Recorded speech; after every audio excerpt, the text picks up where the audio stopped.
Mtaalamu, nataka utuambie kwamba kwenye matumizi mazima ya nishati ya umeme kuna kuvuja kwa umeme, na kama ndiyo, kwa mtumiaji wa kawaida wa umeme atajuaje kwamba hapa kuna hii changamoto ya umeme kuvuja? Asante sana. Asante sana kwa swali zuri ambao nitalielezea kwa mapana yake. Naam. Labda nianze kwa high level view. Yes. Tunaposema umeme tunamaanisha kitu gani? Yes. Na kwa kawaida umeme ni combination au ni muunganiko wa vitu kadhaa. Ndio. Tukisema kuna voltage, yes. Kuna current, yes. Alafu kuna kibebe ambao ni nyaya na vitu kama hivyo, yes. Alafu kuna kitu tunakiita resistance. Okay. Ukitaja umeme ni combination ya hivi vitu vyote. Naam. Au tukisema power na vitu kama hivyo kuna formula zake, lakini kwa namna ya high level inawezekana ni yes. Tunaposema voltage, yes. Ni nguvu ya kusukuma. Yes. Ni nguvu ya kusukuma.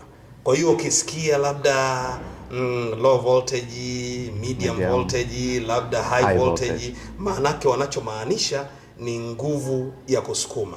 Na inasukuma nini? Kimsingi huwa inasukuma current. Okay. Ambayo hiyo current tunaita ni flow of electrons. Okay. Maanake tukizungumza flow of electrons, kinachotiririka, electrons huwa zinatiririka, ambao ni negative charges zinatiririka, na ili zitiririke tunasema zinahitaji potential difference ambao ndo voltage yenyewe, kutoka kwenye high potential kwenda kwenye low potential.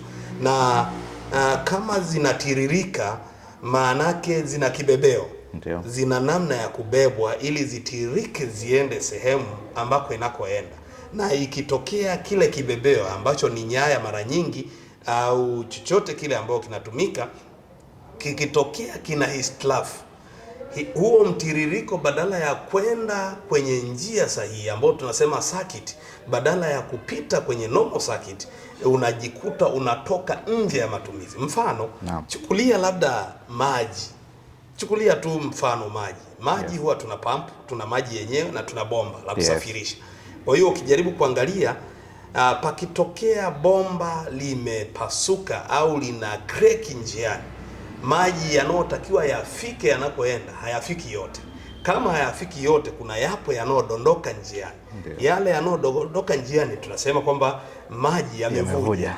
Kwa hiyo hata umeme scenario ni vile vile kwamba inahitaji ifike sehemu, lakini ikikwama kufika njiani hapa panakodondoka ndo tunaita leakage. Hiyo ndo tunaita current leakage. Ndo unasikia mtu anasema leakage ya umeme. Leakage ya umeme manake umeme haujafika wote sehemu ulikotakiwa uende, manake njia yake ina matundu, njia yake haiko vizuri njiani.